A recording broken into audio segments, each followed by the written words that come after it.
পুরোপুরি পরিকল্পনাভাবে আমাকে ফাঁসাই দিয়ে এবং আমার পরিবারকে উচ্ছেদ করার জন্য কর্মকাণ্ড চালাচ্ছে।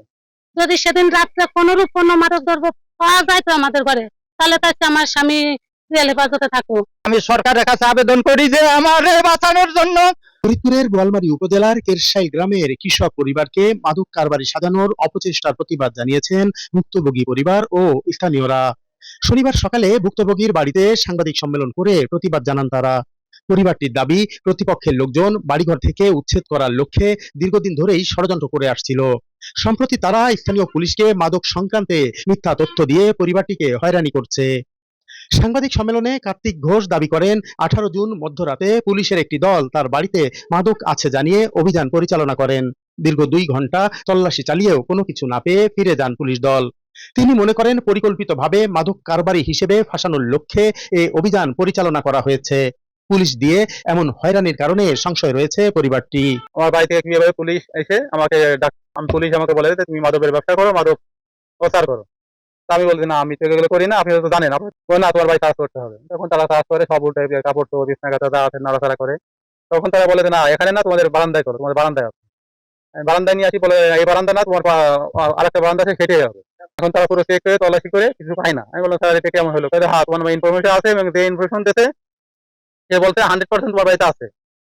আমাকে তারও কাজ যতদূর বললো আমি তাই জানি। আমি বললাম আমি তো এগুলো করি না। আমি তাহলে তাদের সাথে রাস্তায় গেছিলাম, আমাকে রাস্তায় যেতে দিল না। কিছু লোক রাস্তায় ছিল, আমি এই দিকে রাস্তায় যাবার যায়, তারা বললো না তুমি বাড়িতে থাকো। তখন তারা চলে যায়। সরকারের কাছে আমি একটা আবেদন করতেছি যে আমার এই সংক্রান্ত করে আমার পরিবারকে উচ্ছেদ করার জন্য যে গ্রুপ ষড়যন্ত্র করতেছে, সরকারের কাছে আমি আবেদন আমার এই পরিবারকে রক্ষা করার জন্য। তারা এই আমাদের সাথে চক্রান্তটা করতেছে, তারা তো অবশ্যই বারবার চেষ্টা করবে এরূপ ভাবে আরো এর চেয়ে বেশি ভয়ঙ্কর চক্রান্ত করে আমাদের বাসাতে, তাহলে আমাদের নিরাপত্তা কোথায়? সরকারের কাছে আবেদন করি যে আমার বাঁচানোর জন্য। আমি ডিসি স্যারকে বলবো, আমি সবাইকে বলবো, আমি এমপি মন্ত্রী সবার কাছে যাব। আমি সবার কাছে আবেদন করব যে আমি আর কে মাইরে ফেলানোর হুমকি দিয়ে হচ্ছে, আমি হিন্দু মানুষ। স্থানীয়রা বলছেন, কার্তিক ঘোষের পরিবার অত্যন্ত নিরীহ প্রকৃতির। সেই দুর্বলতার সুযোগ নিয়েই নানাভাবে পরিবারটিকে হয়রানি করা হচ্ছে। তারা এই ঘটনায় সুষ্ঠু তদন্ত ও দোষীদের বিচার দাবি করেছেন। একই সাথে পরিবারটির নিরাপত্তা নিশ্চিত করার দাবিও জানান এলাকার মানুষ। জন্মের পরে থেকে দেখতেছি এলাকায় আমাদের প্রতিবাসী হিসেবে এরা বসবাস করে। এদের মধ্যে কোনো আমরা এই ধরনের কোনো দুর্নীতি দেখিনি। একজনের সাথে একজনের স্বার্থের জন্য তো একজন বিঘাত একজন চাইবে যে যেভাবে একটু হয়রানি করে জিনিসটা নিতে পারে।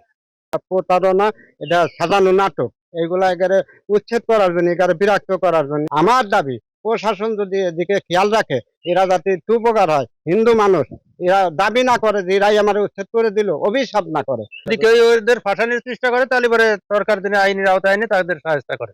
ওনারে যেভাবে রাত্রেবেলা ফাঁসানোর জন্য চেষ্টা করছে, খুব দুঃখজনক। অবশ্যই যাতে এসব যারা করছে তাদেরকে আইনে আওতায় আইনে খুব দৃষ্টান্তমূলক শাস্তি যাচ্ছি। যদিও জয়নগর ফাঁড়ি পুলিশ জানান, গোপন তথ্যের ভিত্তিতে তল্লাশি চালিয়ে কিছুই পাওয়া যায়নি। আর বোয়ালমারী থানার অফিসার ইনচার্জ মোহাম্মদ আনোয়ার হোসেন জানান, চাইলেই কাউকে মাদক দিয়ে ফাঁসিয়ে দেওয়ার সুযোগ নেই। পুলিশ তদন্ত করে সত্যতা পেলেই কেবল তার বিরুদ্ধে ব্যবস্থা নেওয়া হবে।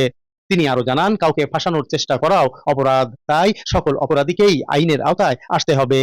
ফাঁসানো চাইলে তো ফাঁসানো হবে না, কারণ আমরা তো আশেপাশে আছে না। আমরা একদম বললো যে মাদক ব্যবসা করে, সে মাদকের সাথে জড়িত না থাকে, মাদক আমরা দুধ দেবো কেন? যদি কোনো লিখিত কেউ অভিযোগ করে, মিথ্যা অভিযোগ করে, তার বিরুদ্ধে অবশ্যই আইনগত ব্যবস্থা আছে। স্থানীয়রা মনে করেন, একটি সাধারণ পরিবারকে ফাঁসিয়ে দেওয়ার চেষ্টাকারীদের আইনের আওতায় আনা জরুরি। অন্যথায় অন্যায়ভাবে অপরাধের তকমার শিকার হবেন নিরপরাধীরাও। মনিরুল ইসলাম টিটো, ৭১, ফরিদপুর।